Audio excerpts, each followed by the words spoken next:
ಕುತೂಹಲದಿಂದ ಹೊಳೆಯುತ್ತಿದ್ದವು. ಸೌಮ್ಯವಾದ ನಗುವಿನೊಂದಿಗೆ ಭೀಷ್ಮನು ಯುಧಿಷ್ಠಿರನನ್ನು ಸೃಷ್ಟಿಯ ಉದಯಕ್ಕೆ ಕೊಂಡೊಯ್ಯುವ ಭವ್ಯವಾದ ನಿರೂಪಣೆಯನ್ನು ಹೆಣೆಯಲು ಪ್ರಾರಂಭಿಸಿದನು. ಭೀಷ್ಮನ ಧ್ವನಿಯಲ್ಲಿ ಪೂಜ್ಯಭಾವ ತುಂಬಿದಂತೆ, ನಾನು ಈ ಕಥೆಯನ್ನು ದಿವ್ಯ ಋಷಿ ನಾರದನಿಂದ ಮತ್ತು ಕೃಷ್ಣವದ್ವೈಪಾಯನನಿಂದ ಕೇಳಿದ್ದೇನೆ ಎಂದನು. ಮಹಾನ್ ಋಷಿಗಳಾದ ಅಸಿತಾಪ, ದೇವಲ, ವಾಲ್ಮೀಕಿ ಮತ್ತು ಮಾರ್ಕಂಡೇಯರೆಲ್ಲರೂ ಗೋವಿಂದನನ್ನು ಪರಮ ಪುರುಷ, ಅತ್ಯಂತ ಅದ್ಭುತ ವ್ಯಕ್ತಿ ಎಂದು ಹೇಳುತ್ತಾರೆ. ಭೀಷ್ಮನ ಮಾತಿನಂತೆ ಗಾಳಿಯು ಪಾರಮಾರ್ಥಿಕ ಶಕ್ತಿಯಿಂದ ಕಂಪಿಸುವಂತೆ ತೋರುತ್ತಿತ್ತು. ಆತನು ವಿಷ್ಣುವನ್ನು ಎಲ್ಲಾ ಜೀವಿಗಳ ಮೂಲ ಎಂದು ಬಣ್ಣಿಸಿದನು. ಆತನು ಗಾಳಿ, ಬೆಳಕು, ನೀರು, ಬಾಹ್ಯಾಕಾಶ ಮತ್ತು ಭೂಮಿ ಎಂಬ 5 ಅಂಶಗಳನ್ನು ಸೃಷ್ಟಿಸಿದನು. ಭಗವಂತನ ಶಕ್ತಿಯು ಎಷ್ಟಿತ್ತೆಂದರೆ, ಆತನು ತನ್ನನ್ನು ತಾನು ನೀರಿನ ಮೇಲ್ಮೈಯಲ್ಲಿ ಇರಿಸಿಕೊಳ್ಳಲು ಮತ್ತು ಬ್ರಹ್ಮಾಂಡದ ಜೀವಿಗಳಲ್ಲಿ ಮೊದಲನೆಯವನಾದ ಪ್ರಜ್ಞೆಯನ್ನು ಸೃಷ್ಟಿಸಲು ಶಕ್ತನಾಗಿದ್ದನು. ಭೀಷ್ಮನು ಹೇಳುವುದನ್ನು ಮುಂದುವರಿಸುತ್ತಿದ್ದಂತೆ ವಿಷ್ಣುವಿನ ಹೊಕ್ಕುಳಿನಿಂದ ನೀರಿನ ಮೇಲೆ ತೇಲುತ್ತಿರುವ ಹೊಳೆಯುವ ಕಮಲವು ಅರಳಲು ಪ್ರಾರಂಭಿಸಿತು. ಈ ಪವಿತ್ರ ಹೂವು ಬ್ರಹ್ಮನಿಂದ ಹೊರಹೊಮ್ಮಿತು. ಎಲ್ಲಾ ಜೀವಿಗಳ ದೊಡ್ಡವನು ದಿಗಂತವನ್ನು ಬೆಳಗಿಸುವ ಹೊಳಪಿನಿಂದ ಹೊಳೆಯುತ್ತಿದ್ದನು. ಆದರೆ ಈ ದೈವಿಕ ಜನ್ಮದ ನಡುವೆ ಕತ್ತಲೆಯು ಸ್ವತಃ ಒಂದು ರೂಪವನ್ನು ಪಡೆದುಕೊಂಡಿತು. ಕುಮದು ಉಗ್ರ ಅವನು ಪರಮಾತ್ಮನಿಗೆ ಸವಾಲು ಹಾಕಲು ಧೈರ್ಯ ಮಾಡಿದನು. ವಿಶ್ವವು ತನ್ನ ಅನಂತ ಕರುಣೆಯಿಂದ ಮಧುವನ್ನು ಕೊಂದು ಬ್ರಹ್ಮನನ್ನು ಹಾನಿಯಿಂದ ರಕ್ಷಿಸಿದನು.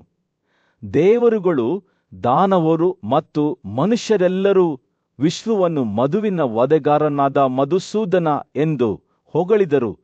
ವಿಷ್ಣು ಮರಿಚಿ, ಅತ್ರಿ, ಅನ್ನಿರರು, ಪುಲಸ್ತ್ಯ, ಪುಲಹ, ಕ್ರತು ಮತ್ತು ದಕ್ಷ ಎಂಬ 7 ಋಷಿಮುನಿಗಳನ್ನು ಸೃಷ್ಟಿಸಿದನೆಂದು ಆತ ಹೇಳಿದಾಗ ಭೀಷ್ಮನ ಧ್ವನಿಯು ಹೆಚ್ಚು ಸಜೀವವಾಯಿತು. ಪ್ರತಿ ದಾರವನ್ನು ಭವ್ಯವಾದ ವಿನ್ಯಾಸದಲ್ಲಿ ಸೂಕ್ಷ್ಮವಾಗಿ ನೇಯ್ದ ವರ್ಣಚಿತ್ರದಂತೆ ನಿರೂಪಣೆಯು ತೆರೆದುಕೊಂಡಿತು. ವಿಷ್ಣು ಆದಿತ್ಯರನ್ನು ಸೃಷ್ಟಿಸಿದನು. ಅವರಲ್ಲಿ ಅಗ್ರಗಣ್ಯ ದೇವರುಗಳು ಗೋವಿಂದನ ರೂಪದಲ್ಲಿ ಕುಬ್ಜನಾಗಿ ಜನಿಸಿದರು. ದಾನವರು ಸೋಲಿಸಲ್ಪಟ್ಟರು ಮತ್ತು ಅವರ ಸಂತತಿಯಾದ ಅಸುರರು ದೇವರಿಗೆ ಸವಾಲು ಹಾಕಲು ಹೊರಹೊಮ್ಮಿದರು. ಭೀಷ್ಮನ ಕಥೆಯು ತನ್ನ ಪರಾಕಾಷ್ಠೆಯನ್ನು ತಲುಪುತ್ತಿದ್ದಂತೆ ಯುಧಿಷ್ಠಿರನು ಶ್ರದ್ಧೆಯಿಂದ ಆಲಿಸಿದನು. ವಿಷ್ಣುವು ಹಗಲು ಮತ್ತು ರಾತ್ರಿ, ಮತ್ತುಗಳು ಮತ್ತು ಬೆಳಗಿನ ಮತ್ತು ಸಂಜೆಯನ್ನು ಸೃಷ್ಟಿಸಿದನೆಂದು ಅವನು ಕೇಳಿದನು. ದೇವರು ಮೋಡಗಳನ್ನು, ನಿಶ್ಚಲ ಮತ್ತು ಚಲಿಸುವ ವಸ್ತುಗಳನ್ನು ಮತ್ತು ಭೂಮಿಯ ಮೇಲಿನ ಎಲ್ಲಾ ಜೀವಿಗಳನ್ನು ಹುಟ್ಟುಹಾಕಿದನು. ಪ್ರತಿ ಹೊಸ ಸೃಷ್ಟಿಯೊಂದಿಗೆ ಭೀಷ್ಮನ ಧ್ವನಿಯು ಬ್ರಹ್ಮಾಂಡದ ಮೂಲಕ ಹರಿಯುವ ದೈವಿಕ ಶಕ್ತಿಯನ್ನು ಪ್ರತಿಧ್ವನಿಸುವಂತೆ ಬಲವಾಯಿತು. ನಂತರ ಈ ಕಥನವು ಬ್ರಾಹ್ಮಣರು, ಕ್ಷತ್ರಿಯರು, ವೈಶ್ಯರು ಎಂಬ 4 ವರ್ಗದ ಪುರುಷರ ಕಡೆಗೆ ತಿರುಗಿತು. ಪ್ರಾಚೀನ ಬುದ್ಧಿವಂತಿಕೆಯ ಪವಿತ್ರ ಸಭಾಂಗಣಗಳಲ್ಲಿ ಭಾರತೀಯರ ಬುದ್ಧಿವಂತ ರಾಜ ಯುಧಿಷ್ಠಿರನು ಸಾಟಿಯಿಲ್ಲದ ಜ್ಞಾನದ ಋಷಿಯಾದ ಭೀಷ್ಮನ ಸಲಹೆಯನ್ನು ಕೇಳಿದನು. ಗೌರವ ಮತ್ತು ಕುತೂಹಲದಿಂದ ಯುಧಿಷ್ಠಿರನು ತಮ್ಮ ಸೃಜನಶೀಲ ಶಕ್ತಿಯಿಂದ ಬ್ರಹ್ಮಾಂಡವನ್ನು ರೂಪಿಸಿದ ಮೊದಲ ಪ್ರಜಾಪತಿಯ ಬಗ್ಗೆ ಕೇಳಿದರು. ಪ್ರಾಚೀನ ಕಥೆಯನ್ನು ಹೇಳಲು ಪ್ರಾರಂಭಿಸಿದಾಗ ಭೀಷ್ಮನ ಕಣ್ಣುಗಳು ಹೊಳೆಯುತ್ತಿದ್ದವು. ಆರಂಭದಲ್ಲಿ ಒಂದೇ ಶಾಶ್ವತ, ದೈವಿಕ ಮತ್ತು ಸ್ವಯಂ ಜನಿಸಿದ ಬ್ರಾಹ್ಮಣನಿದ್ದನು ಎಂದು ಭೀಷ್ಮನ ಧ್ವನಿಯು ವಿಸ್ಮಯದಿಂದ ತುಂಬಿತ್ತು. ಈ ಪರಮ ಪುರುಷನು 7 ಪ್ರಸಿದ್ಧ ಪುತ್ರರನ್ನು ಪಡೆದನು. ಪ್ರತಿಯೊಬ್ಬರೂ ತಮ್ಮದೇ ಆದ ಹಕ್ಕಿನಲ್ಲಿ ಪ್ರಜಾಪತಿಯನ್ನು ಹೊಂದಿದ್ದರು. ಮರಿಚಿ, ಅತ್ರಿ, ಅಂದಿರ, ಪುಲಸ್ತ್ಯ, ಪುಲಹ, ಕ್ರತು ಮತ್ತು ಪೂಜ್ಯ ವಸಿಷ್ಠ ಅವರು ಸ್ವಯಂ ಜನಿಸಿದವರಿಗೆ ಸಮಾನರಾಗಿದ್ದರು. ಭೀಷ್ಮನು ಮಾತನಾಡುತ್ತಿದ್ದಂತೆ ಆತನ ಮಾತುಗಳು ಪುರಾಣ ಮತ್ತು ದಂತಕಥೆಗಳ ವರ್ಣಚಿತ್ರವನ್ನು ಹೆಣೆದವು. ಆತನು ಅತ್ರಿಯ ವಂಶಾವಳಿಯಿಂದ ಜನಿಸಿದ ಪ್ರಾಚೀನ ವಹಿ ಬಗ್ಗೆ ಹೇಳಿದನು. ಆತ 1000 ಖಗೋಳ ಯುಗಗಳಿಗೆ ತಪಸ್ಸು ಮಾಡಿದ್ದನು. ವರ್ಹಿ ಇಂದ 10 ಪ್ರಚೇತಸಗಳು ಹುಟ್ಟಿದವು ಮತ್ತು ಅವುಗಳಲ್ಲಿ ಕಶ್ಯಪ ಎಂದೂ ಕರೆಯಲ್ಪಡುವ ದಕ್ಷನೂ ಇದ್ದನು. ಆತನ ಹೆಸರು ಶಾಶ್ವತವಾಗಿ ಪ್ರತಿಧ್ವನಿಸಿತು. ಭೀಷ್ಮನು ತನ್ನ ಕಥೆಯನ್ನು ಮುಂದುವರೆಸಿದನು. ಆತನಿಗೆ ಜನಿಸಿದ ಸುಂದರ ರಾಜಕುಮಾರ ಸೋಮನ ಬಗ್ಗೆ ಮಾತನಾಡುತ್ತಾ, ಆತ 1000 ಆಕಾಶ ಯುಗಗಳಿಗೆ ತಪಸ್ಸು ಮಾಡಿದನು. ದೈವಿಕ ಆರ್ಯಮನ್ ಮತ್ತು ಅವರ ಸಂತತಿಯು ಆಜ್ಞೆಗಳನ್ನು ಸ್ಥಾಪಿಸಿದವರು ಮತ್ತು ಎಲ್ಲಾ ಜೀವಿಗಳ ಸೃಷ್ಟಿಕರ್ತರು ಎಂದು ಹೇಳಲಾಗುತ್ತದೆ. ಸಾಸವಿಂದು 10,000 ಪತ್ನಿಯರೊಂದಿಗೆ ಆಶ್ಚರ್ಯಕರ ಸಂಖ್ಯೆಯ ಪುತ್ರರನ್ನು ಪಡೆದನು. ಪ್ರತಿಯೊಬ್ಬರೂ ಪ್ರಜಾಪತಿ ಎಂಬ ಬಿರುದನ್ನು ಪಡೆದರು. ಪ್ರಾಚೀನ ಬ್ರಾಹ್ಮಣರು ಸಾಸವಿಂದನ ವಂಶಸ್ಥರಿಗೆ ವೃಷ್ಣಿ ಜನಾಂಗಕ್ಕೆ ಸಮಾನಾರ್ಥಕವಾದ ಹೆಸರನ್ನು ನೀಡಿದರು. ಈ ಪ್ರಸಿದ್ಧ ಪ್ರಜಾಪತಿಯರು ದಿಕ್ಸೂಚಿಯ ವಿವಿಧ ಸ್ಥಳಗಳಲ್ಲಿ ವಾಸಿಸುತ್ತಿದ್ದರು ಎಂದು ಹೇಳಲಾಗುತ್ತದೆ. ಉತ್ತರದಲ್ಲಿ ಮರಿಚಿ, ಪೂರ್ವದಲ್ಲಿ ಅತ್ರಿ ಮತ್ತು ಪಶ್ಚಿಮದಲ್ಲಿ ವಸಿಷ್ಠ. ಭೀಷ್ಮನ ಕಥಳವು ತೆರೆದುಕೊಳ್ಳುತ್ತಿದ್ದಂತೆ ಆತನು ಆದಿತ್ಯರ ಬಗ್ಗೆ ಮಾತನಾಡುತ್ತಾ, ಕಶ್ಯಪನಿಂದ ಜನಿಸಿದ 12 ದೇವತೆಗಳು ಪ್ರತಿಯೊಂದೂ ತಮ್ಮದೇ ಆದ ವಿಶಿಷ್ಟ ಗುಣಲಕ್ಷಣಗಳನ್ನು ಹೊಂದಿದ್ದವು. ಅವುಗಳಲ್ಲಿ ಭಾಗ, ಅನ್ಸ, ಆರ್ಯಮ, ಮಿತ್ರವನ್ನ, ಸಾವಿತ್ರಿ, ಧಾತ್ರಿ, ವಿವ್, ಅಶ್ವತ್ಥಾಸ್ತ್ರಿ, ಪುಷನ್, ಇಂದ್ರ ಮತ್ತು 12ನೇ ಆದಿತ್ಯ ಎಂದು ಕರೆಯಲ್ಪಡುವ ವಿಷ್ಣು ಸೇರಿದ್ದರು. ಅಶ್ವಿನಿಗಳಾದ ನಾಸತ್ಯ ಮತ್ತು ದಾಸ್ವರನ್ನು ಮಾರ್ತಂಡನ ಪುತ್ರರೆಂದು ಉಲ್ಲೇಖಿಸಲಾಗಿದ್ದರೆ, ತ್ವಾಷ್ಟ್ರಿಯ ಅಸಂಖ್ಯಾತ ಪುತ್ರರಲ್ಲಿ ವಿಶ್ವರೂಪ, ಅಜೈಕಪತ್, ಹರವಾಹುರೂಪ, ತ್ರಯಂಬಕ, ಸಾವಿತ್ರಿಯ ಜಯಂತ, ಪಿನಾಕಿ ಮತ್ತು 50 ಸೇರಿದ್ದರು. ಈ ದೇವತೆಗಳು 8 ಸಂಖ್ಯೆಯ ವಾಸುಗಳೊಂದಿಗೆ ಪ್ರಜಾಪತಿ ಮನುವಿನ ಕಾಲದಲ್ಲಿ ದೇವರುಗಳಾಗಿ ಪರಿಗಣಿಸಲ್ಪಟ್ಟಿದ್ದರು ಎಂದು ಹೇಳಲಾಗುತ್ತದೆ. ಭೀಷ್ಮನು ಸಿದ್ಧರು ಮತ್ತು ಸಾಧಕರನ್ನು ಉಲ್ಲೇಖಿಸುವ ಮೂಲಕ ತನ್ನ ಕಥೆಯನ್ನು ಮುಕ್ತಾಯಗೊಳಿಸಿದನು. ದೊಡ್ಡ ಸಭೆಯ ಮಧ್ಯದಲ್ಲಿ ಬುದ್ಧಿವಂತ ಮತ್ತು ಉದಾತ್ತ ರಾಜ ಯುಧಿಷ್ಠಿರನು ತನ್ನ ಪೂಜ್ಯ ಅಜ್ಜ ಭೀಷ್ಮನ ಕಡೆಗೆ ತೀವ್ರ ಬಯಕೆಯಿಂದ ತಿರುಗಿದನು. ಓ ಅಜ್ಜಿ, ನನಗೆ ಹೇಳಿ, ಆ ಸರ್ವಶತ ಮತ್ತು ಅಪರಿವರ್ತನೀಯನಾದ ಕೃಷ್ಣನ ಬಗ್ಗೆ ನಾನು ಅವನ ಮಹಾನ್ ಶಕ್ತಿ ಮತ್ತು ಹಿಂದಿನ ದಿನಗಳಲ್ಲಿ ಅವನು ಸಾಧಿಸಿದ ಸಾಧನೆಗಳ ಬಗ್ಗೆ ವಿವರವಾಗಿ ಕೇಳಲು ಬಯಸುತ್ತೇನೆ ಎಂದು ಬೇಡಿಕೊಂಡನು. ತಾನು ಸ್ವತಃ ಒಂದು ಗಮನಾರ್ಹ ಘಟನೆಗೆ ಸಾಕ್ಷಿಯಾಗಿದ್ದ ಪ್ರಾಚೀನ ಕಾಲದ ಒಂದು ಕಥೆಯನ್ನು ಹೇಳಲು ಪ್ರಾರಂಭಿಸಿದಾಗ ಭೀಷ್ಮನ ಕಣ್ಣುಗಳು ಹೊಳೆಯುತ್ತಿದ್ದವು. ಸಾವಿರಾರು ಸನ್ಯಾಸಿಗಳಿಂದ ಸುತ್ತುವರಿದ ಮಾರ್ಕಂಡೇಯ ಆಶ್ರಮದಲ್ಲಿ ಕುಳಿತಾಗ ಭೀಷ್ಮನು ಮಹಾನ್ ಋಷಿ ಕಶ್ಯಪನ ಮಾತುಗಳನ್ನು ನೆನಪಿಸಿಕೊಂಡನು.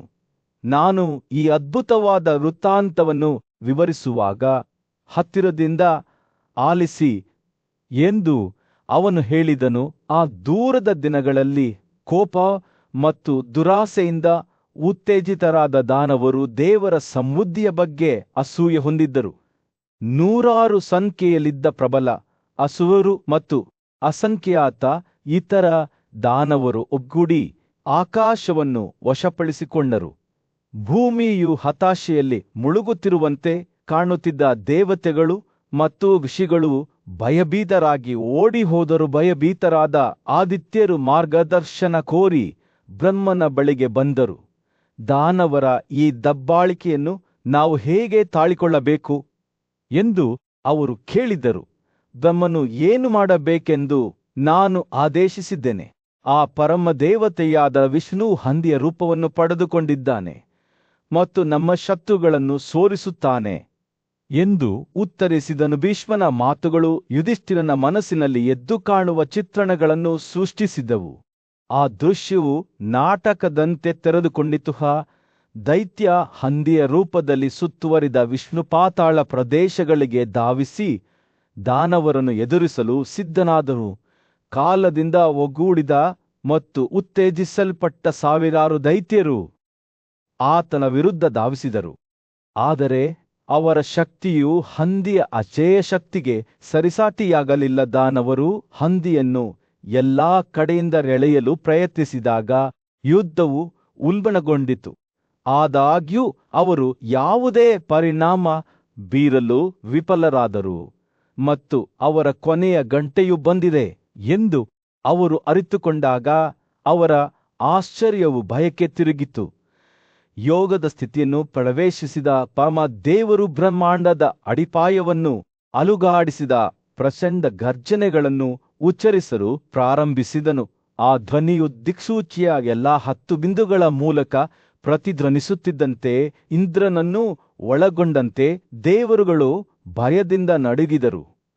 ಜಗತ್ತು ಸ್ವತಃ ಭಯದಿಂದ ಘನೀಭವಿಸಿದಂತೆ ತೋರುತ್ತಿತ್ತು ಮತ್ತು ಎಲ್ಲಾ ಚಲಿಸುವ ಮತ್ತು ನಿಶ್ಚಲ ಜೀವಿಗಳು ವಿಷ್ಣುವಿನ ಶಕ್ತಿಯಿಂದ ಪಾರ್ಶ್ವವಾಯುವಿಗೆ ಒಳಗಾದವು.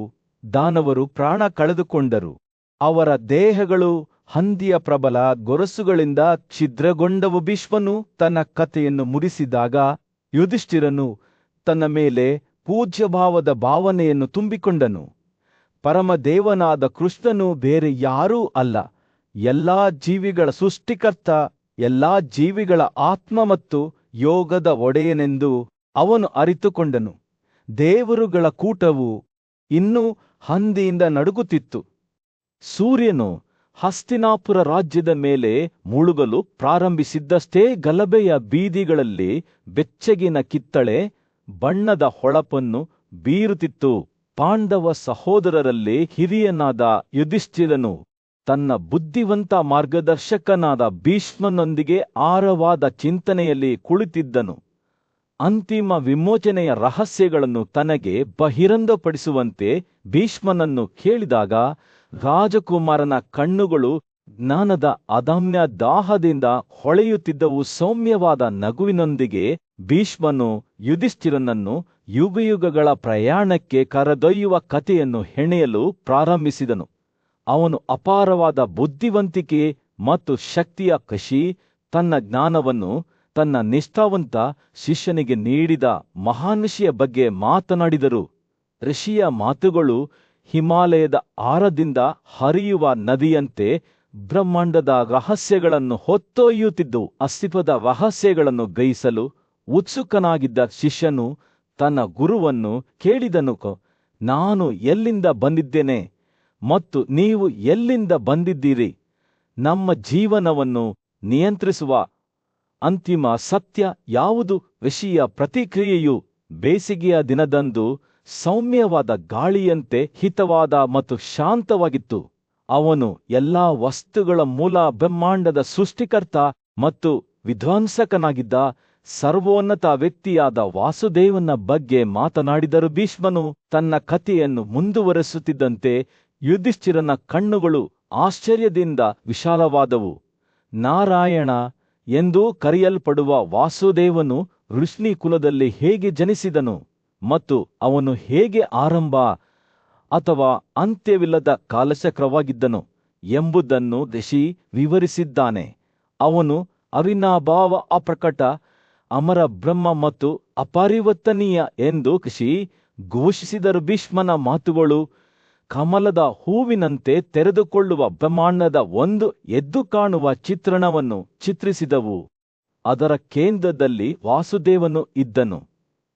ಭೂಮಿ, ನೀರು, ಬೆಂಕಿ, ಗಾಳಿ, ಆಕಾಶ, ಮನಸ್ಸು, ಬುದ್ಧಿವಂತಿಕೆ ಮತ್ತು ಅಹಂಕಾರ ಎಂಬ 8 ಆದಿಮ ಅಂಶಗಳು ಹೇಗೆ 5 ಇಂದ್ರಿಯಗಳನ್ನು, ಕ್ರಿಯೆಯ 5 ಅಂಗಗಳನ್ನು ಮತ್ತು 16ನೇ ಅಂಶವಾದ ಮನಸ್ಸನ್ನು ಹುಟ್ಟುಹಾಕಿದವು ಎಂಬುದನ್ನು ಋಷಿ ವಿವರಿಸಿದರು. ಯುಧಿಷ್ಠಿರನು ಆಲಿಸುತ್ತಿದ್ದಂತೆ ಆತನು ಎಲ್ಲಾ ಜೀವಿಗಳ ನಡುವಿನ ಸಂಬಂಧಗಳ ಸಂಕೀರ್ಣ ಜಾಲವನ್ನು ನೋಡಲು ಪ್ರಾರಂಭಿಸಿದನು.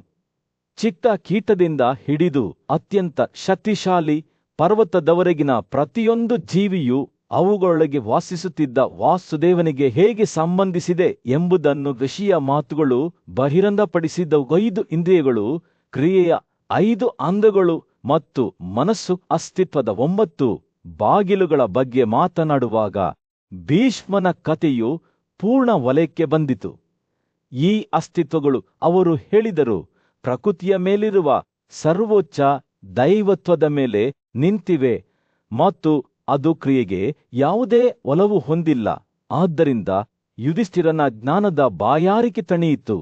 ಎಲ್ಲಾ ವಸ್ತುಗಳ ಪರಸ್ಪರ ಸಂಪರ್ಕದ ಆಳವಾದ ತಿಳುವಳಿಕೆಯಿಂದ ಬದಲಾಯಿಸಲ್ಪಟ್ಟಿತು. ರಾತ್ರಿಯ ಆಕಾಶದಲ್ಲಿ ನಕ್ಷತ್ರಗಳು ಮಿನುಗಲು ಪ್ರಾರಂಭಿಸಿದಾಗ ಭೀಷ್ಮನು ಯುದ್ಧವನ್ನು ಬಿಟ್ಟು ತನ್ನ ಕಥೆಯನ್ನು ಮುಗಿಸಿದನು. ಪೂಜ್ಯ, ಬುದ್ಧಿವಂತ ಮತ್ತು ಪೂಜ್ಯ ಋಷಿಯಾದ ಭೀಷ್ಮನ ಸಮ್ಮುಖದಲ್ಲಿ ಒಬ್ಬ ಶಿಷ್ಯನು ಅಸ್ತಿತ್ವದ ರಹಸ್ಯಗಳ ಬಗ್ಗೆ ಸ್ಪಷ್ಟೀಕರಣವನ್ನು ಬಯಸಿದನು.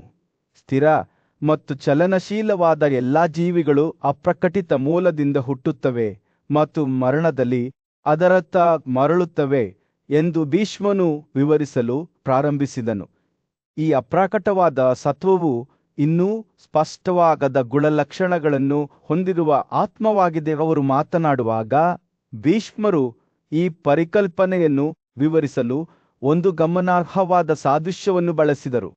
ಅವರು ಆತ್ಮವನ್ನು ಒಂದು ಸಣ್ಣ ಅಶ್ವತ್ಥ ಹೂವಿನೊಳಗೆ ಸುಪ್ತವಾಗಿರುವ ಪೂರ್ಣವಾಗಿ ಅರಳಲು ಸರಿಯಾದ ಕ್ಷಣಕ್ಕಾಗಿ ಕಾಯುತ್ತಿರುವ ವಿಶಾಲವಾದ ಮರಕ್ಕೆ ಹೋಲಿಸಿದರು.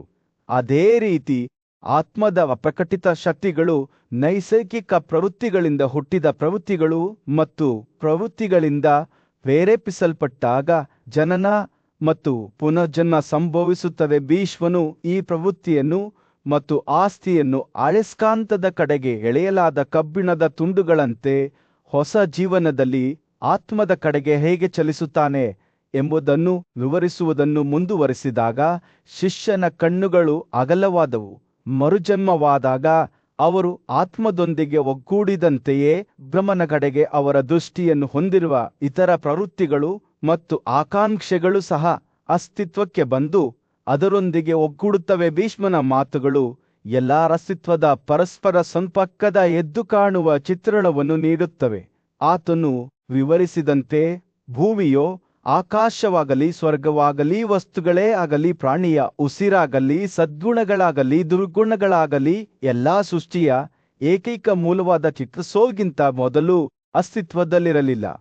ಆತ್ಮವೇ ಶಾಶ್ವತ ಮತ್ತು ಅವಿನಾಭಾವವಾಗಿದ್ದು ಪ್ರತಿಯೊಂದು ಸೃಷ್ಟಿಯಲ್ಲಿಯೂ ಅದ ಕಾರಣವಾಗಿ ಅಸ್ತಿತ್ವದಲ್ಲಿದೆ. ಭೀಷ್ಮನು ಮಾತನಾಡುತ್ತಿದ್ದಂತೆ ಅವನ ಶಿಷ್ಯನ ಮನಸ್ಸು ಆತ್ಮ ಮನಸ್ಸು ಮತ್ತು ಬ್ರಹ್ಮಾಂಡದ ನಡುವಿನ ಸಂಬಂಧಗಳ ಸಂಕೀರ್ಣ ಜಾಲವನ್ನು ಗ್ರಹಿಸಲು ಪ್ರಾರಂಭಿಸಿತು. ಆತ್ಮದ ರೂಪ ಮತ್ತು ಆಕಾರದ ಬಗೆಗಿನ ಆತಂಕಗಳು ಹಿಂದಿನ ಬಯಕೆಗಳ ಕಾರಣದಿಂದಾಗಿವೆ. ಇದು ಕ್ರಿಯೆಗಳಿಗೆ ಮತ್ತು ಮುಂದಿನ ಬಯಕೆಗಳಿಗೆ ಕಾರಣವಾಗುತ್ತದೆ ಮತ್ತು ಎಂದಿಗೂ ಕೊನೆಗೊಳ್ಳದ ಅಸ್ತಿತ್ವದ ಚಕ್ರವನ್ನು ಸೃಷ್ಟಿಸುತ್ತದೆ ಎಂದು ಅವರು ವಿವರಿಸಿದರು. ಭೀಷ್ಮನು ಅಸ್ತಿತ್ವದ ಈ ವಿಶಾಲವಾದ ಚಕ್ರವನ್ನು ಒಂದು ಯಂತ್ರಕ್ಕೆ ಹೋಲಿಸಿದನು. ಅದರ ನಾಭಿಯಾಗಿ ಅಪ್ರಕಟಿತ ತಿಳುವಳಿಕೆ ಮತ್ತು ಅದರ ಕಡ್ಡಿಗಳಾಗಿ ಪ್ರಕಟವಾದ ಇಂದ್ರಿಯಗಳೊಂದಿಗಿನ ದೇಹರಾಜರ ಭಾವೋದ್ರೇಕ ಗುಣದಿಂದ ಪ್ರೇರೇಪಿಸಲ್ಪಟ್ಟ ಆತ್ಮವು ಎಲ್ಲದರ ಮೇಲೆ ಆಳ್ವಿಕೆ ನಡೆಸುತ್ತದೆ. ತೈಲ ವ್ಯಾಪಾರಿಗಳು ತಮ್ಮ ಯಂತ್ರಗಳಲ್ಲಿ ಎಣ್ಣೆ ಕಾಳುಗಳನ್ನು ಒತ್ತಿದಂತೆ ಅಜ್ಞಾನದಿಂದ ಹುಟ್ಟಿದ ಪರಿಣಾಮಗಳು ಬ್ರಹ್ಮಾಂಡದ ವಿರುದ್ಧ ಪುಡಿಮಾಡುತ್ತವೆ. ಅಸ್ತಿತ್ವದ ಈ ಚಕ್ರದಲ್ಲಿ ಜೀವಿಗಳು ಕ್ರಿಯೆಗಳು ಮತ್ತು ಆಸೆಗಳ ಕಡೆಗೆ ಸೆಳೆಯಲ್ಪಡುತ್ತವೆ. ಅವು ಭವಿಷ್ಯದ ಜೀವನಕ್ಕೆ ಹೊಸ ಕಾರಣಗಳಾಗುತ್ತವೆ. ಪರಿಣಾಮಗಳು ಕಾರಣಗಳಲ್ಲಿ ಪ್ರವೇಶಿಸುವುದಿಲ್ಲ ಅಥವಾ ಕಾರಣಗಳು ಪರಿಣಾಮಗಳಲ್ಲಿ ಪ್ರವೇಶಿಸುವುದಿಲ್ಲ. ಬದಲಿಗೆ ಸಮಯವು ಎಲ್ಲವನ್ನೂ ಅಸ್ತಿತ್ವಕ್ಕೆ ತರುವ ದೊಡ್ಡ ಕಾರಣವಾಗಿದೆ. ಭೀಷ್ಮನ ಮಾತುಗಳು ತಮ್ಮ ತೀರ್ಮಾನವನ್ನು ತಲುಪುತ್ತಿದ್ದಂತೆ ಆತನ ಶಿಷ್ಯನ ಕಣ್ಣುಗಳು ಅಸ್ತಿತ್ವದ ರಹಸ್ಯಗಳ ಬಗ್ಗೆ ಹೊಸ ತಿಳುವಳಿಕೆಯಿಂದ ಹೊಳೆಯುತ್ತಿದ್ದವು. ಆತ್ಮವು ಒಲವುಗಳು ಮತ್ತು ಪ್ರವೃತ್ತಿಗಳಿಂದ ಸ್ಪರ್ಶಿಸಲ್ಪಟ್ಟಿದ್ದರೂ ಧೂಳಿನಿಂದ ಕಳಂಕಿತವಾದ ಗಾಳಿಯಂತೆ ಅವುಗಳಿಂದ ಶಾಶ್ವತವಾಗಿ ಪ್ರತ್ಯೇಕವಾಗಿ ಉಳಿದಿದೆ ಎಂದು ಆತ ಅರಿತುಕೊಂಡನು. ಈ ಆಳವಾದ ಒನೋಟದಿಂದ ದೈವಿಕ ಋಷಿಯು ತನ್ನ ಶಿಷ್ಯನ ಮನಸ್ಸನ್ನು ಸ್ವಾಧೀನಪಡಿಸಿಕೊಂಡಿದ್ದ ಅನುಮಾನವನ್ನು ಪರಿಹರಿಸಿದನು. ಆದರೂ ಅನೇಕ ಜನರು ಸಂತೋಷ ಮತ್ತು ಸಂತೋಷವನ್ನು ಪಡೆಯಲು ಇನ್ನೂ ಕ್ರಿಯೆಗಳು ಮತ್ತು ಧರ್ಮಗ್ರಂಥಗಳ ಮೇಲೆ ಅವಲಂಬಿತರಾಗಿದ್ದಾರೆ. ಸೂರ್ಯನು ರಾಜ್ಯದ ಮೇಲೆ ಮುಳುಗುತ್ತಿದ್ದನು. ಗಲಭೆಯ ಬೀದಿಗಳಲ್ಲಿ ಬೆಚ್ಚಗಿನ ಕಿತ್ತಲೆ ಬಣ್ಣದ ಹೊಳಪನ್ನು ಬೀರುತ್ತಾನೆ. ಪಾಂಡವರ ಪೂಜ್ಯ ಅಜ್ಜ ಭೀಷ್ಮನು ತನ್ನ ಸಿಂಹಾಸನದಂತಹ ಆಸನದ ಮೇಲೆ ಕುಳಿತು ದೇಶದ ಬುದ್ಧಿವಂತರಿಂದ ಸುತ್ತುವರಿದಿದ್ದನು.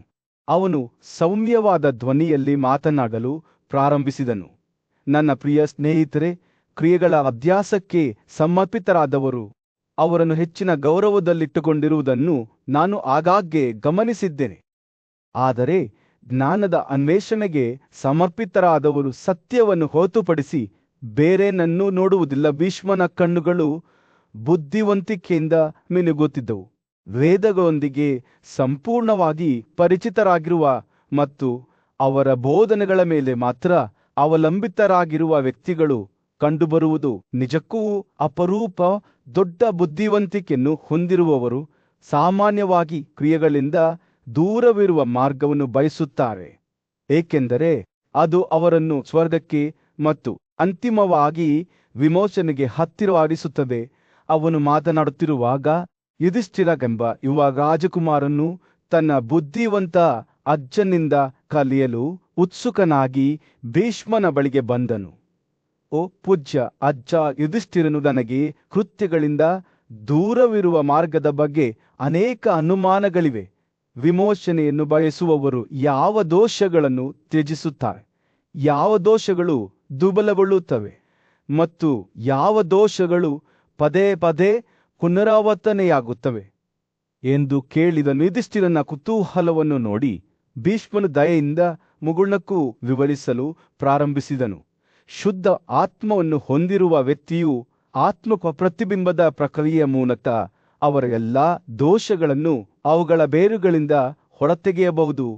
ಉಕ್ಕಿನ ಸರಪಳಿಯನ್ನು ಕಡಿದು ಈ ಪ್ರಕ್ರಿಯೆಯಲ್ಲಿ ತನ್ನನ್ನು ತಾನು ಒಡೆಯುವ ಕೊಡಲಿಯಂತೆ ಶುದ್ಧಗೊಂಡ ಆತ್ಮವು ಕತ್ತಲೆ ಮತ್ತು ಅಜ್ಞಾನದಿಂದ ಹುಟ್ಟಿದಾಗೆಲ್ಲ ನ್ಯೂನತೆಗಳನ್ನು ನಾಶಪಡಿಸುತ್ತದೆ, ಅಂತಿಮವಾಗಿ ವಿಮೋಚನೆಯನ್ನು ಪಡೆಯುತ್ತದೆ. ಭೀಷ್ಮರು ಮಾತನಾಡುತ್ತಿದ್ದಂತೆ ಅವರ ಮಾತುಗಳು ಒಳ್ಳೆಯತನ, ಭಾವೋದ್ರೇಕ ಮತ್ತು ಕತ್ತಲೆಯ ಗುಣಲಕ್ಷಣಗಳ ನಡುವಿನ ಸಂಕೀರ್ಣ ಸಂಬಂಧಗಳನ್ನು ಬಹಿರಂಗಪಡಿಸುವ ಮೂಲಕ ಬುದ್ಧಿವಂತಿಕೆಯ ಭಾವಚಿತ್ರವನ್ನು ಹೆಣೆದವು. ಈ ಗುಣಲಕ್ಷಣಗಳು ತೃಪ್ತಿಯಿಂದ ಹಿಡಿದು ಕ್ರೌರ್ಯದವರೆಗೆ ಜೀವನದ ಪ್ರತಿಯೊಂದು ಅಂಶದ ಮೇಲೆ ಹೇಗೆ ಪ್ರಭಾವ ಬೀರುತ್ತವೆ ಮತ್ತು ಅವು ಹೇಗೆ ಪ್ರಯೋಜನಕಾರಿಯಾಗಬಹುದು ಅಥವಾ ಹಾನಿಕರವಾಗಬಹುದು ಎಂಬುದನ್ನು ಅವರು ವಿವರಿಸಿದ. ನಂಬಿಕೆ ಮತ್ತು ಧರ್ಮಗ್ರಂಥಗಳ ಜ್ಞಾನವನ್ನು ಹೊಂದಿರುವವರು ಮತ್ತು ಒಳ್ಳೆಯತನದ ಗುಣಲಕ್ಷಣಗಳನ್ನು ಪಾಲಿಸುವವರು ಒಳ್ಳೆಯ ವಿಷಯಗಳಿಗೆ ಮಾತ್ರ ಹಾಜರಾಗುತ್ತಾರೆ ಮತ್ತು ನೈತಿಕ ಸೌಂದರ್ಯದಿಂದ ಸಂಪನ್ನರಾಗುತ್ತಾರೆ. ಅವರು ಎಲ್ಲ ಕಳಂಕಗಳಿಂದ ಮುಕ್ತರಾಗುತ್ತಾರೆ ಮತ್ತು ಶಾಂತಿಯುತ ಜೀವನವನ್ನು ನಡೆಸುತ್ತಾರೆ ಎಂದು ಭೀಷ್ಮನ ಮಾತುಗಳನ್ನು ದೇಶದ ಬುದ್ಧಿವಂತರು ಶ್ರದ್ಧೆಯಿಂದ ಆಲಿಸಿದರು. ಸಂಜೆ ಕಳೆದಂತೆ ಸಭೆಯು ಚಿಂತನಶೀಲ ಮೌನದಲ್ಲಿ ಕರಗಿತು. ಪ್ರತಿಯೊಬ್ಬ ಸದಸ್ಯರು ವಿಮೋಚನೆಯ ಹಾದಿಯಲ್ಲಿ ತಮ್ಮದೇ ಆದ ಪ್ರತಿಬಿಂಬಗಳಲ್ಲಿ ಕಳೆದು ಹೋದರು. ರಾತ್ರಿ ಆಕಾಶದಲ್ಲಿ ನಕ್ಷತ್ರಗಳು ಮಿನುಗಲು ಪ್ರಾರಂಭಿಸಿದವು ಮತ್ತು ಭೀಷ್ಮನ ಮಾತುಗಳು ಗಾಳಿಯಲ್ಲಿ ಮೃದುವಾದ ಗಾಳಿಯಂತೆ ತೂಗಾಡುತ್ತಿದ್ದವು. ಬುದ್ಧಿವಂತಿಕೆ ಮತ್ತು ವಿಮೋಚನೆಯ ಭರವಸೆಯನ್ನು ತಮ್ಮೊಂದಿಗೆ ಹೊತ್ತುಕೊಂಡಿದ್ದವು. ವಿಶಾಲವಾದ ಮತ್ತು ಪ್ರಾಚೀನ ಕಾಡಿನ ಮಧ್ಯದಲ್ಲಿ ಭೀಷ್ಮನ ಕಣ್ಣುಗಳು ಆತ್ಮದ ಆಳವನ್ನು ದಿಟ್ಟಿಸಿ ನೋಡುತ್ತಿದ್ದವು. ಅವನು ಮಾತನಾಡಲು ಪ್ರಾರಂಭಿಸಿದನು. ಅವನ ಮಾತುಗಳು ತಿಳುವಳಿಕೆಯ ಎಲೆಗಳನ್ನು ತೂಗಾಡುತ್ತಿದ್ದ ಸೌಮ್ಯವಾದ ಗಾಳಿಯಂತೆ ಭಾವೋದ್ರೇಕದ ಗುಣಲಕ್ಷಣದಿಂದ ಭ್ರಮೆ ಹುಟ್ಟುತ್ತದೆ. ಅವರು ಹೇಳಿದರು, ನಿರ್ಣಯದ ನಷ್ಟವು ಮನಸ್ಸನ್ನು ಕತ್ತಲೆಯ ಬಿರುಗಾಳಿಯ ಆಕಾಶದಂತೆ ಮೋಡ ಮಾಡುತ್ತದೆ ಮತ್ತು ಈ ಭ್ರಮೆಯಿಂದ ಓ ಭರತ ಜನಾಂಗದ ಗೂಳಿ ಕೋಪ ಮತ್ತು ಕಾಮ ಮತ್ತು ಭಯ ಮತ್ತು ಹೆಮ್ಮೆ ಉದ್ಭವಿಸುತ್ತದೆ. ಇವು ನಮ್ಮನ್ನು ಜನನ ಮತ್ತು ಮರಣದ ಚಕ್ರಕ್ಕೆ ಬಂಧಿಸುವ ಶಕ್ತಿಗಳಾಗಿವೆ. ಭೀಷ್ಮನು ಮಾತನಾಡುತ್ತಿದ್ದಂತೆ ಅವನ ಮಾತುಗಳು ಆತ್ಮದ ಸ್ವರೂಪದ ಬಗ್ಗೆ ಒಳನೋಟವನ್ನು ತೋರಿಸುತ್ತವೆ. ಈ ಎಲ್ಲ ಭಾವೋದ್ರೇಕಗಳು ನಾಶವಾದಾಗ ಅವನು ಹೇಳಿದ್ದನು, ಒಬ್ಬನು ಶುದ್ಧನಾಗುತ್ತಾನೆ. ಪರಿಶುದ್ಧತೆಯನ್ನು ಪಡೆಯುವ ಮೂಲಕ ಒಬ್ಬ ವ್ಯಕ್ತಿಯು ಪರಮಾತ್ಮನ ಜ್ಞಾನವನ್ನು ತಲುಪುವಲ್ಲಿ ಯಶಸ್ವಿಯಾಗುತ್ತಾನೆ.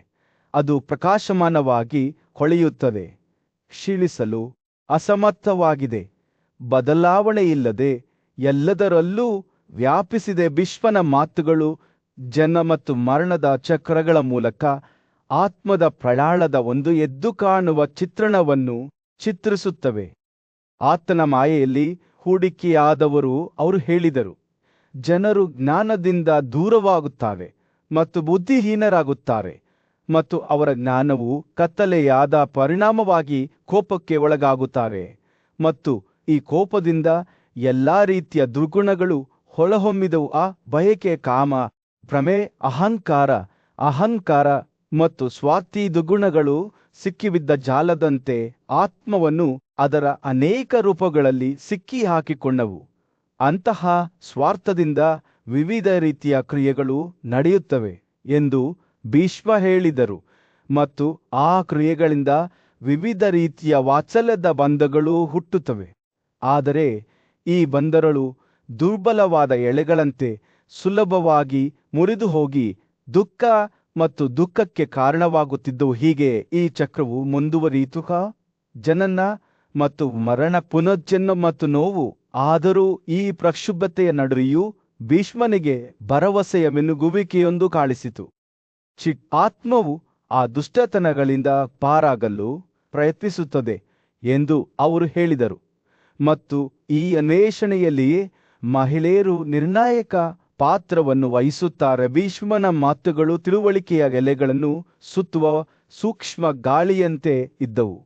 ಮಹಿಳೆಯರು, ಅವರು ಹೇಳಿದರು, ಸೃಷ್ಟಿಯ ಪ್ರವಾಹವನ್ನು ಮುನ್ನಡೆಸುವ ಸಾಧನಗಳಂತಿದ್ದಾರೆ. ಅವರು ಕ್ಷೇತ್ರ ಪ್ರಜ್ಞೆಯ ಕ್ಷೇತ್ರ ಮತ್ತು ಪುರುಷರು ಕ್ಷೇತ್ರಜ್ಞರು, ಆ ಕ್ಷೇತ್ರವನ್ನು ತಿಳಿದವರು. ಆದರೆ ಭೀಷ್ಮನು ಸ್ತ್ರೀಯರ ಬಗೆಗಿನ ಆಸಕ್ತಿಯ ಅಪಾಯಗಳ ಬಗ್ಗೆ ಎಚ್ಚರಿಕೆ ನೀಡಿದನು. ವಾಸ್ತವವಾಗಿ ಮಹಿಳೆಯರು ಭಯಾನಕ ಮಂತ್ರ ಶಕ್ತಿಗಳಂತಿದ್ದಾರೆ ಎಂದು ಹೇಳಿದನು. ಅವರು ಬುದ್ಧಿವಂತಿಕೆಯ ವ್ಯಕ್ತಿಗಳನ್ನು ದಿಗ್ಭ್ರಮೆಗೊಳಿಸುತ್ತಾರೆ. ಆದ್ದರಿಂದ ಮಹಿಳೆಯರೊಂದಿಗೆ ವ್ಯವಹರಿಸುವಾಗ ಒಬ್ಬರು ಜಾಗರೂಕರಾಗಿರಬೇಕು. ಇಲ್ಲದಿದ್ದರೆ ಅವರು ಬಯಕೆ ಮತ್ತು ಆಸಕ್ತಿಯ ಭಾವೋದ್ರೇಕಗಳಿಗೆ ಬಲಿಯಾಗುತ್ತಾರೆ. ಭೀಷ್ಮನು ಮಾತನಾಡುವುದನ್ನು ಮುಂದುವರಿಸಿದಾಗ ಅವನ ಮಾತುಗಳು ಆತ್ಮದ ಸ್ವರೂಪದ ಬಗ್ಗೆ ಒಳನೋಟದ ಸಂಕೀರ್ಣ ಚಿತ್ರಣವನ್ನು ನೀಡುತ್ತಿದ್ದವು. ಅವನು ದೇಹವನ್ನು ಉಳಿಸಿಕೊಳ್ಳುವ 5 ತಪ್ಪಟ್ಟು ಉಸಿರಾಟಗಳ ಬಗ್ಗೆ, ಹಿಂದಿನ ಆಲೋಚನೆಗಳು ಮತ್ತು ಲಗತ್ತುಗಳಿಂದ ಎಚ್ಚರಗೊಳ್ಳುವ ಮತ್ತು ಉತ್ಪತ್ತಿಯಾಗುವ ಇಂದ್ರಿಯಗಳ ಬಗ್ಗೆ ಮಾತನಾಡುತ್ತಿದ್ದನು, ಮತ್ತು ಅವನು ಅಂತಿಮ ಗುರಿಯ ಬಗ್ಗೆ ಮಾತನಾಡುತ್ತಿದ್ದನು. ಯಮಾನ್ ಪೂಜ್ಯ ಭೀಷ್ಮನು ರಾಜರ ಪರೀಕ್ಷಿತನ ಮುಂದೆ ಕುಳಿತನು. ಅವನ ಕಣ್ಣುಗಳು ಬುದ್ಧಿವಂತಿಕೆಯಿಂದ ಹೊಳೆಯುತ್ತಿದ್ದವು. ನಾನು ಈಗ ಇಂದ್ರಿಯಗಳನ್ನು ಜಯಿಸುವ ರಹಸ್ಯಗಳನ್ನು ನಿಮ್ಮೊಂದಿಗೆ ಹಂಚಿಕೊಳ್ಳುತ್ತೇನೆ ಎಂದು ಹೇಳಿದನು.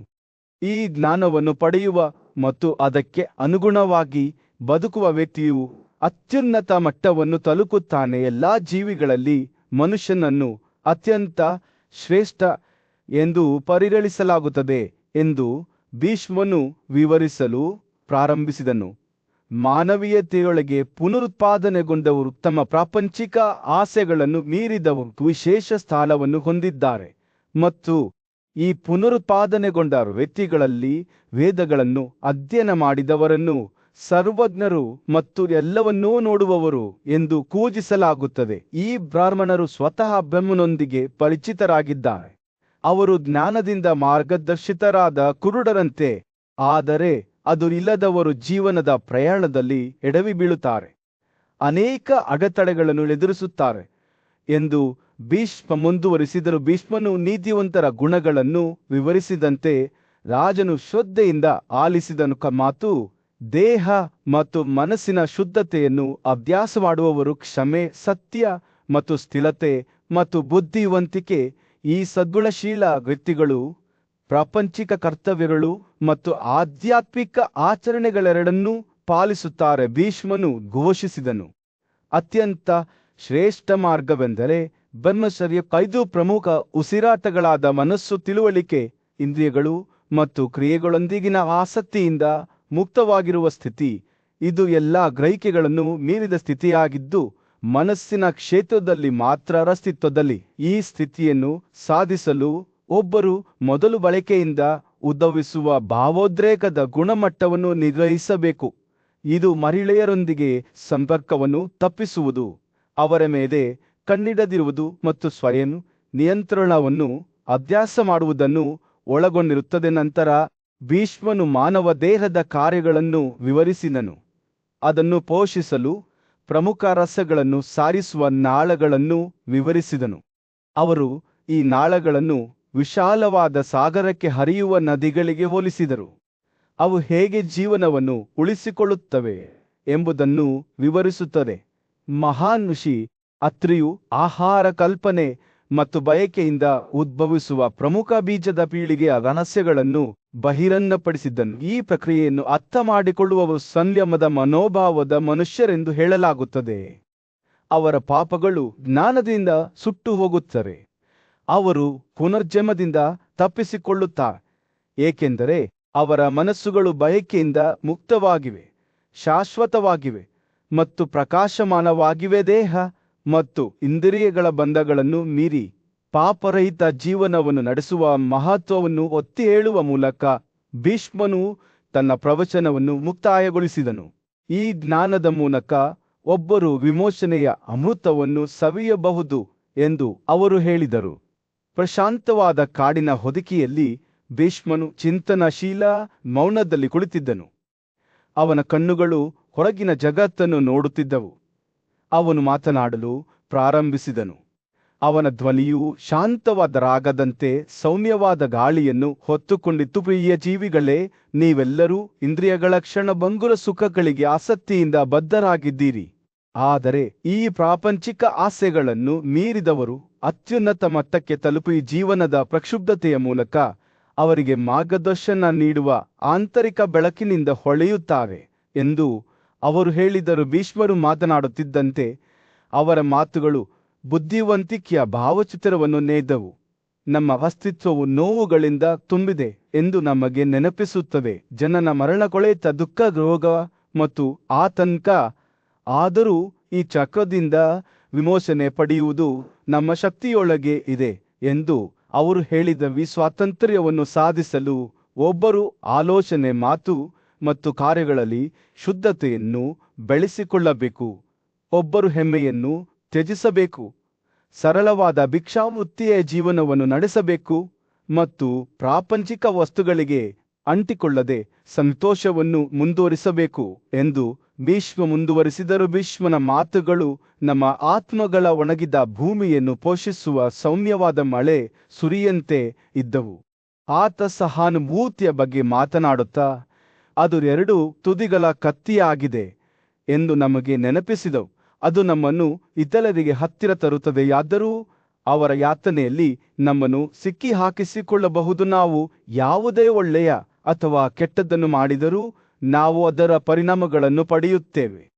ಆದ್ದರಿಂದ ದೇಹ, ಮಾತು ಮತ್ತು ಮನಸ್ಸಿನಲ್ಲಿ ಆತ್ಮಸಂಯಮವನ್ನು ಅಭ್ಯಾಸ ಮಾಡುವ ಶುದ್ಧ ಮತ್ತು ನ್ಯಾಯಯುತವಾದ ಕ್ರಿಯೆಗಳಿಗಾಗಿ ಶ್ರಮಿಸೋಣ ಎಂದು ಭೀಷ್ಮನು ಹೇಳಿದನು. ಸೂರ್ಯನು ಮುಳುಗಲು ಪ್ರಾರಂಭಿಸಿದಾಗ ಕಾಡಿನ ಮೇಲೆ ಬೆಚ್ಚಗಿನ ಕಿತ್ತಳೆ ಬಣ್ಣದ ಹೊಳಪನ್ನು ಬೀಸಿದ ಭೀಷ್ಮನ ಮಾತುಗಳು ಆಳವಾದ ಮಹತ್ವವನ್ನು ಪಡೆದುಕೊಂಡವು.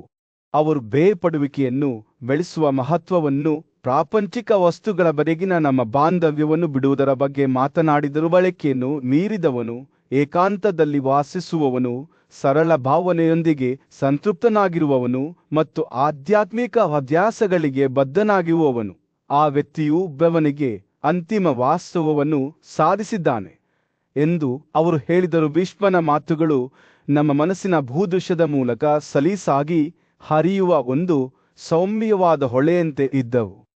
ಅವರು ನಮ್ಮ ಇಂದ್ರಿಯಗಳನ್ನು ನಿಯಂತ್ರಿಸುವ ಅವರ ಪ್ರಾಪಂಚಿಕ ಮೋಹಗಳಿಂದ ಅವರನ್ನು ಹಿಂತೆಗೆದುಕೊಳ್ಳುವ ಮತ್ತು ಆತ್ಮದ ಬಗ್ಗೆ ಆಳವಾದ ತಿಳುವಳಿಕೆಯನ್ನು ಬೆಳೆಸಿಕೊಳ್ಳುವ ಮಹತ್ವದ ಬಗ್ಗೆ ಮಾತನಾಡಿದರು. ನಿರಂತರ ಪ್ರಯತ್ನದ ಮೂಲಕ ನಾವು ಶಾಶ್ವತ, ಮರಣರಹಿತ, ಬದಲಾಗದ ಮತ್ತು ಹದಗೆಡದ ಬೆಳಕನ್ನು ತಲುಪಬಹುದು ಎಂದು ಅವರು ಹೇಳಿದರು. ರಾತ್ರಿಯ ಆಕಾಶದಲ್ಲಿ ನಕ್ಷತ್ರಗಳು ಮಿನುಗಲು ಪ್ರಾರಂಭಿಸಿದಾಗ ಭೀಷ್ಮನ ಮಾತುಗಳು ಮೌನವಾಗಿ ಮಾಯವಾಗಿ ಶಾಂತಿ ಮತ್ತು ನೆಮ್ಮದಿಯ ಭಾವವನ್ನು ಬಿಟ್ಟು ಹೋದವು.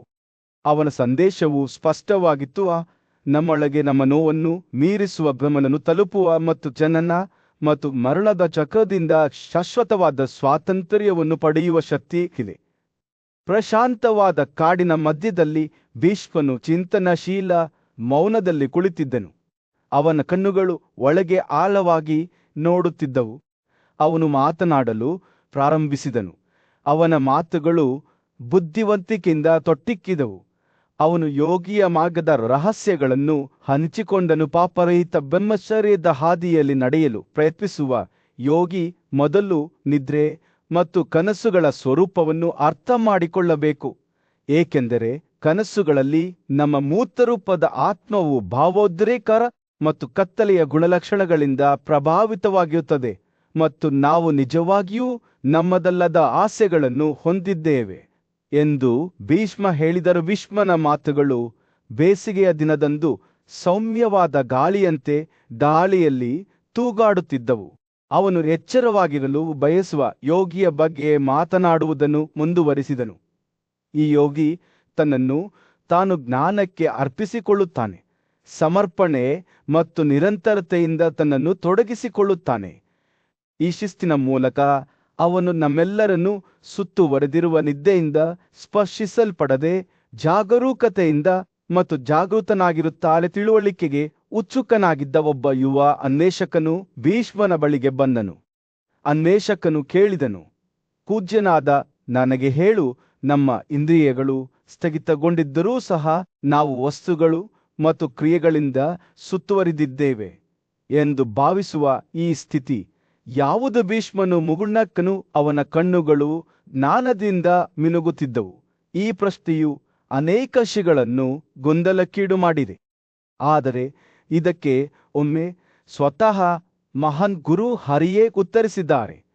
ಇದು ಮನಸ್ಸಿನ ಸೃಜನಶೀಲ ಶಕ್ತಿಯಿಂದಾಗಿದೆ ಎಂದು ಅವರು ವಿವರಿಸಿದರು.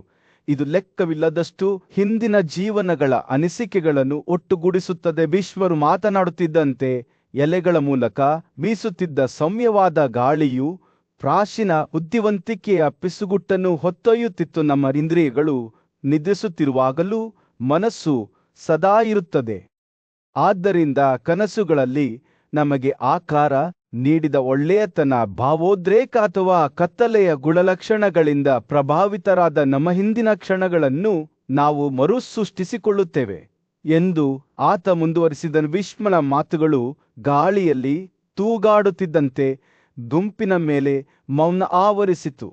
ಇದು ಜಾಗೃತ ಪ್ರಜ್ಞೆಯ ಮುಸುಕನ್ನು ಮೀರಿದ ರಹಸ್ಯಗಳನ್ನು ನೆನಪಿಸುತ್ತದೆ. ಕತ್ತಲೆ ಮತ್ತು ಅಜ್ಞಾನವನ್ನು ಮೀರಿದ ಯೋಗಿ ಬ್ರಹ್ಮಾಂಡದ ಕಾರಣವಾದ ಪರಮಬ್ರಹ್ಮನೊಂದಿಗೆ ಒಂದಾಗುತ್ತಾನೆ. ಇದು ನಮ್ಮ ಪ್ರಯಾಣದ ಅಂತಿಮ ಗುರಿಯಾಗಿದೆ, ಶುದ್ಧ ಜ್ಞಾನವನ್ನು ಪಡೆಯುವುದು. ಇದು ಕತ್ತಲೆಯಲ್ಲಿ ದೀಪದಂತೆ ಹೊಳೆಯುತ್ತದೆ ಎಂದು ಭೀಷ್ಮನು ಅಂತಿಮವಾಗಿ ಹೇಳಿದನು. ಸೂರ್ಯನು ದಿಗಂತದ ಕೆಳಗೆ ಮುಳುಗಿ ಬೆಚ್ಚಗಿನ ಚಿನ್ನದ ಬೆಳಕಿನಲ್ಲಿ ಅರಣ್ಯವನ್ನು ಮುಳುಗಿಸಿದಾಗ ಭೀಷ್ಮನ ಮಾತುಗಳು ಕೊನೆಗೊಂಡವು. ಅನ್ವೇಷಕರು ಚಿಂತನಶೀಲ ಮೌನದಲ್ಲಿ ಕುಳಿತಿದ್ದರು. ಪೂಜ್ಯ ಭೀಷ್ಮನ ಜ್ಞಾನವನ್ನು ಅವರ ಮನಸ್ಸು ಪ್ರತಿಬಿಂಬಿಸುತ್ತಿತ್ತು. ಪೂಜ್ಯ ಭೀಷ್ಮನು ಆಳವಾದ ಚಿಂತನೆಯಲ್ಲಿ ಕುಳಿತನು. ಅವನ ಕಣ್ಣುಗಳು ಸಮಯದ ವಿಶಾಲ ವಿಸ್ತಾರವನ್ನು ನೋಡುತ್ತಿದ್ದವು. ಅವನು ಮಾತನಾಡಲು ಪ್ರಾರಂಭಿಸಿದನು. ಬೇಸಿಗೆಯ ದಿನದಂದು ಸೌಮ್ಯವಾದ ಗಾಳಿಯಂತೆ ಅವನ ಧ್ವನಿಯು ಬ್ರಹ್ಮನನ್ನು ನಿಜವಾಗಿಯೂ ತಿಳಿದುಕೊಳ್ಳಲು ಅವನು ಹೇಳಿದನು. ಒಬ್ಬರು 4 ಪ್ರಮುಖ ವಿಷಯಗಳನ್ನು ಅರ್ಥ ಮಾಡಿಕೊಳ್ಳಬೇಕು. ಮೊದಲನೆಯದು ಕನಸುಗಳ ಕ್ಷೇತ್ರ. ಅಲ್ಲಿ ವಾಸ್ತವ ಮತ್ತು ಭ್ರಮೆಯ ನಡುವಿನ ಮುಸುಕು ತೆಳುವಾಗಿದೆ. ನಂತರ ಕನಸುಗಳಿಲ್ಲದ ನಿದ್ರೆಯ ಸ್ಥಿತಿ ಇದೆ. ಅಲ್ಲಿ ಮನಸ್ಸು ನಿಶ್ಚಲವಾಗಿದೆ ಮತ್ತು ಶಾಂತವಾಗಿದೆ. ಮುಂದೆ ಗುಣಲಕ್ಷಣಗಳಿಂದ ಸೂಚಿಸಲ್ಪಟ್ಟಂತೆ ನಮಗೆ ಬ್ರಹ್ಮನಿದ್ದಾನೆ.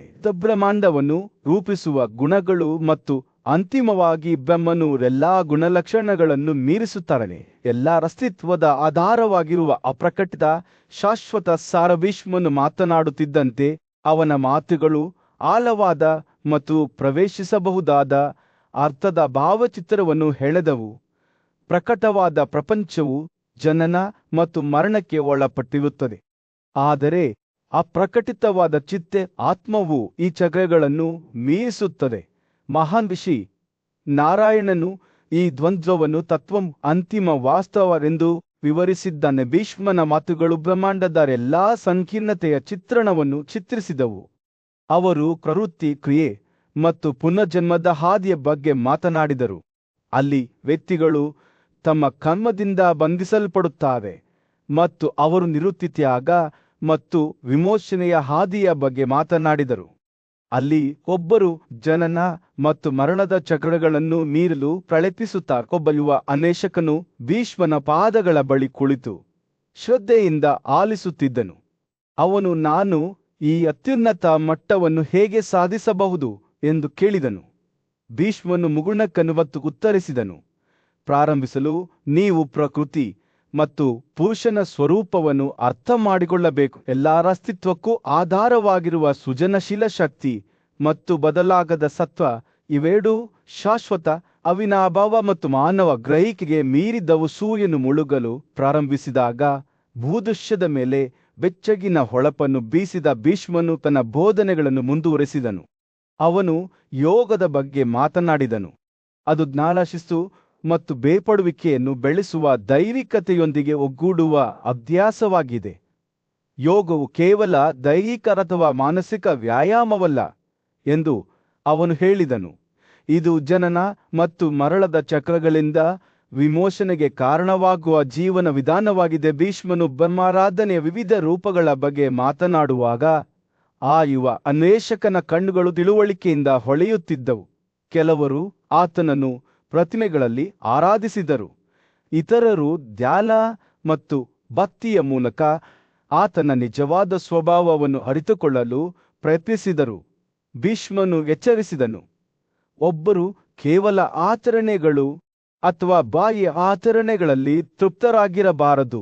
ನಿಜವಾದ ಮಾರ್ಗವು ಮನಸ್ಸಿನ ನಿಶ್ಚಲತೆ ಮತ್ತು ಒಬ್ಬರ ಹೃದಯದ ಆಳದಲ್ಲಿದೆ. ರಾತ್ರಿಯ ಆಕಾಶದಲ್ಲಿ ನಕ್ಷತ್ರಗಳು ಮಿನುಗಲು ಪ್ರಾರಂಭಿಸಿದಾಗ ಭೀಷ್ಮನು ತನ್ನ ಬೋಧನೆಗಳನ್ನು ಮುಕ್ತಾಯಗೊಳಿಸಿದನು. ಆ ಯುವ ಅನ್ವೇಷಕನು ಮಾನವನ ಗ್ರಹಿಕೆಗೆ ಮೀರಿದ ನಿಗೂಢತೆಗಳ ಬಗ್ಗೆ ಭಯ ಮತ್ತು ಗೌರವವನ್ನು ಅನುಭವಿಸಿದರು.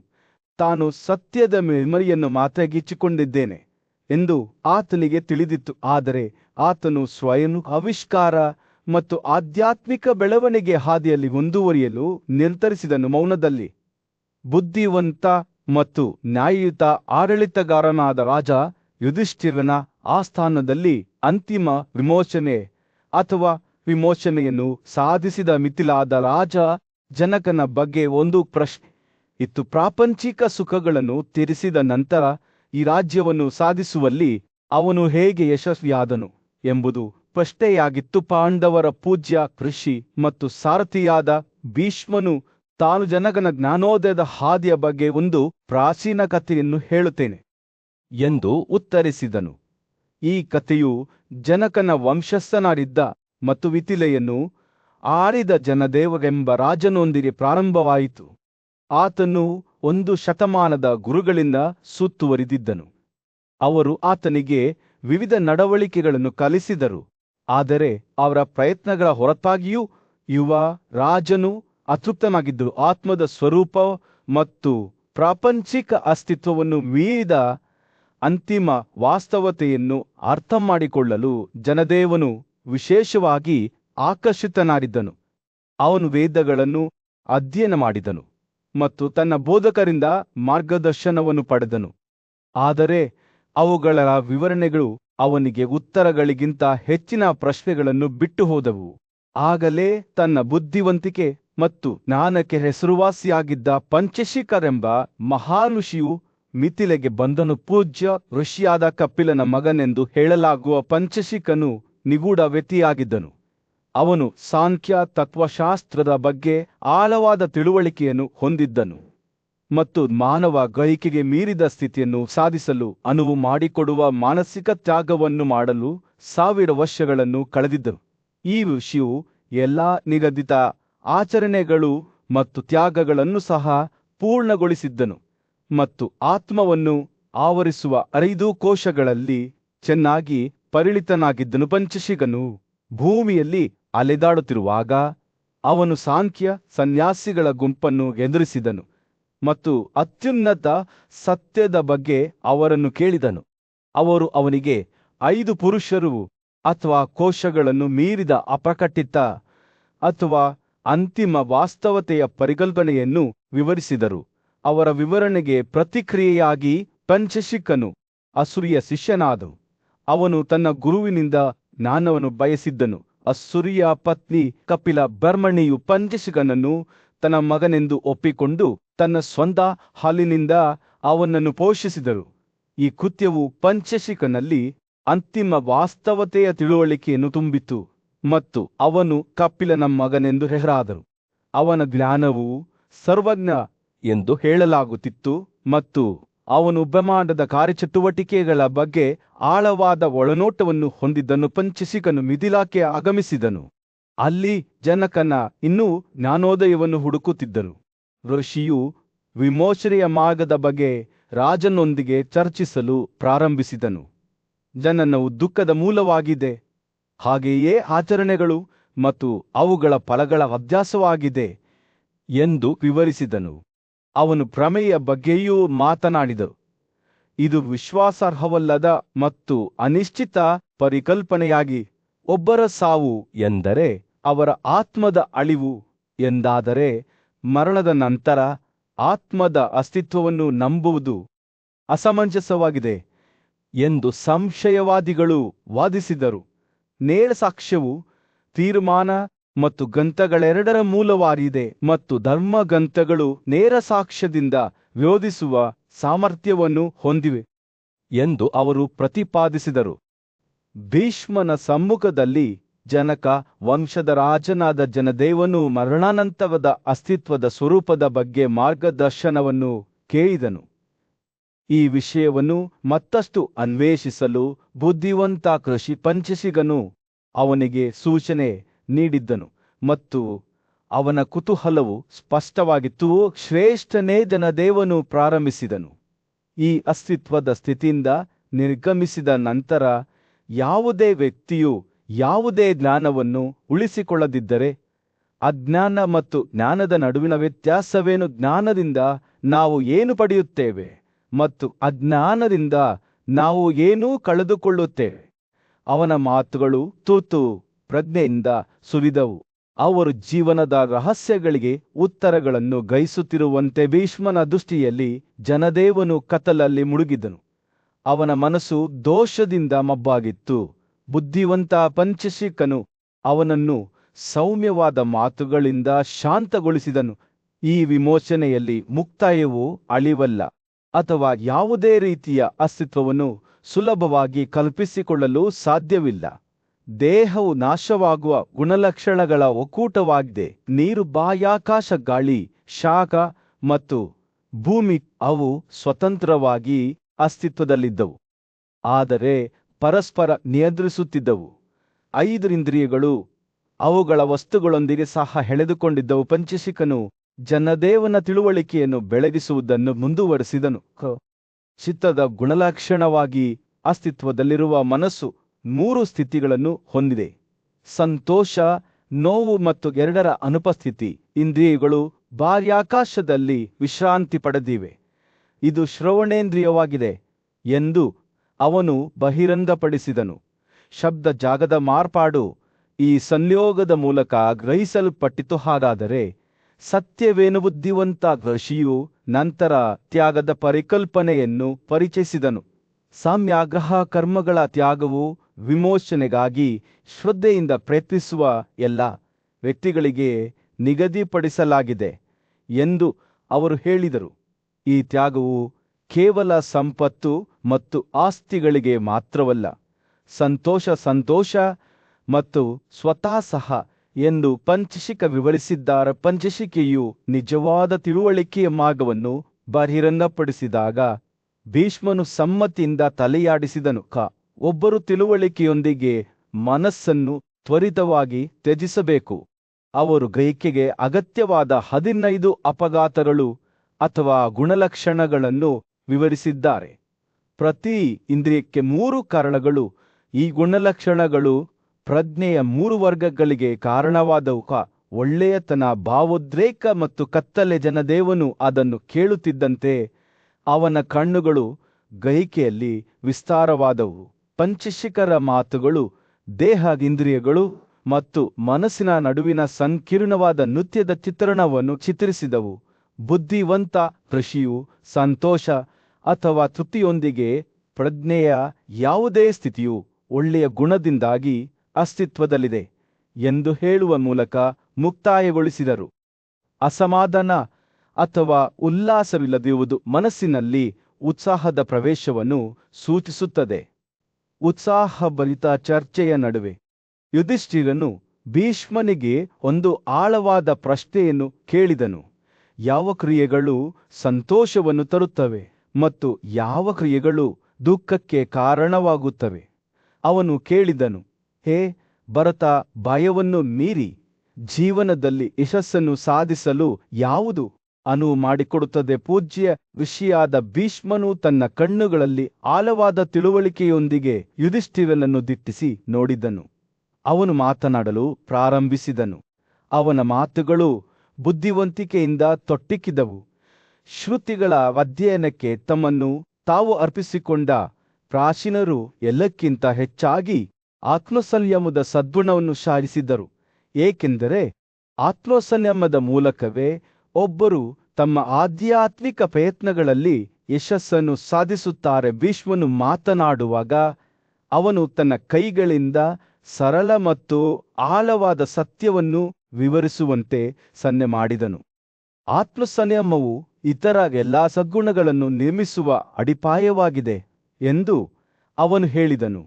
ಇದು ಒಬ್ಬರ ಶಕ್ತಿಯನ್ನು ಹೆಚ್ಚಿಸುತ್ತದೆ, ಪ್ರತಿಕೂಲ ಪರಿಸ್ಥಿತಿಯಲ್ಲಿ ಅವರನ್ನು ಬಲಶಾಲಿಯಾಗಿಸುತ್ತದೆ ಮತ್ತು ಸ್ಥಿತಿಸ್ಥಾಪಕತ್ವವನ್ನು ಹೆಚ್ಚಿಸುತ್ತದೆ. ಸ್ವಯಂ ನಿರ್ಬಂಧಿತ ವ್ಯಕ್ತಿಯು ಪಾಪರಹಿತ ಮತ್ತು ನಿರ್ಭೀತರಾಗುತ್ತಾನೆ. ಅವರ ಹೃದಯವು ಸಂತೋಷ ಮತ್ತು ತೃಪ್ತಿಯಿಂದ ತುಂಬಿರುತ್ತದೆ. ಭೀಷ್ಮನು ವಿರಾಮಗೊಳಿಸಿ ತನ್ನ ಮನಸ್ಸಿನ ಭೂದೃಶ್ಯವನ್ನು ಪರಿಶೀಲಿಸುತ್ತಾ ಮುಂದುವರಿಯುತ್ತಾನೆ. ಆತ್ಮಸಂಯಮವನ್ನು ಅಭ್ಯಾಸ ಮಾಡುವವನು ಪ್ರಕ್ಷುಬ್ಧ ನೀರಿನ ನಡುವೆ ಅರಳುವ ಕಮಲದ ಹೂವಿನಂತೆ ಎಂದು ಹೇಳಿದನು. ಅವರ ಆಂತರಿಕ ಶಾಂತಿ ಅವರ ಸುತ್ತಲಿನ ಪ್ರಕ್ಷುಬ್ಧತೆಯಿಂದ ಮುಟ್ಟುವುದಿಲ್ಲ.